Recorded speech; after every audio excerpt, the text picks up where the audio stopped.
solar langka di beberapa daerah di Sumatera, dan beberapa kali Pertalite serta Pertamina Dex hilang di peredaran di banyak SPBU. Ini mismanagement atau ada hal yang lebih besar dari hal itu, yaitu benar telah terjadi perang energi seperti yang kita bicarakan beberapa bulan yang lalu. Setelah perang biologi, maka dilanjut dengan perang cuaca dan dilanjut dengan perang energi. Oke, kita dianggap konspirasi ya, dianggap globalis itu tidak ada, dianggap operasi intelijen Tiongkok itu tidak ada karena konspirasi teori, dianggap CIA itu dongeng operasi-operasinya, dianggap peraturan yang menguntungkan oligarki itu kebetulan, bukan pesanan yang dibayar kepada para pembuat peraturan di Senayan dan pejabat di tingkat menteri. Itu tidak ada ya. Bernegara kalau terlalu polos, tidak pernah ikut Sespim, Sesko, Lemhanas dan lain sebagainya, ditambah orang di sekelilingnya punya ilmu masa lalu, ya berat menjalankan masa depan bangsa dan negara kalau begitu. Keterlepasan dari masa lalu dengan masa kini itu bukan karena corona dengan efek lockdown dan vaksinnya saja. Perilaku berubah cepat terutama generasi milenial dan Gen Z karena digital teknologi membuat banyak hal berubah. Ini terjadi jauh sebelum tahun 2019,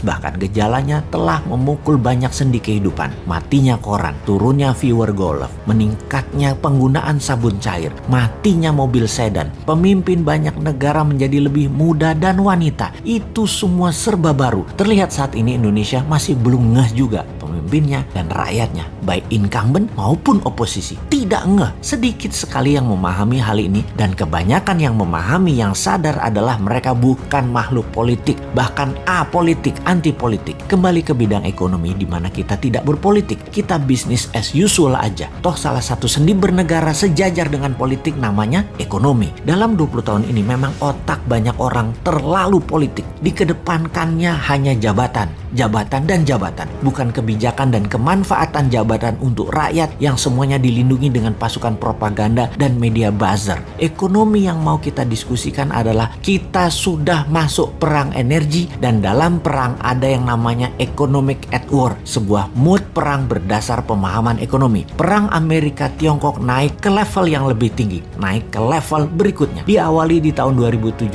dengan trade war, kemudian saling serang dengan financial war, kemudian masuk ke biological war, dan yang terbaru perang cuaca atau climate war. Biological war belum selesai seperti analisa awal, sama seperti perang dunia pertama sekitar 4 tahunan, perang dunia kedua juga sekitar 4 tahunan puncaknya. Wabah virus ini kurang lebih 4 tahunan, bisa sampai tahun 2024, namun intensitasnya saat ini mungkin terlihat turun, tetapi kita harus terus waspada, masih bisa mutasi gelombang ketiga serta efek long covid yang belum tersolusikan. Perang energi diawali dengan dimainkannya gas oleh Rusia dan minyak dunia oleh Timur Tengah. Harga bergerak karena stok dibatasi jumlahnya. Apa yang terjadi kalau harga gas ke $60 dalam 3 bulan ke depan? Dan apa yang terjadi kalau harga minyak mentah ke $100?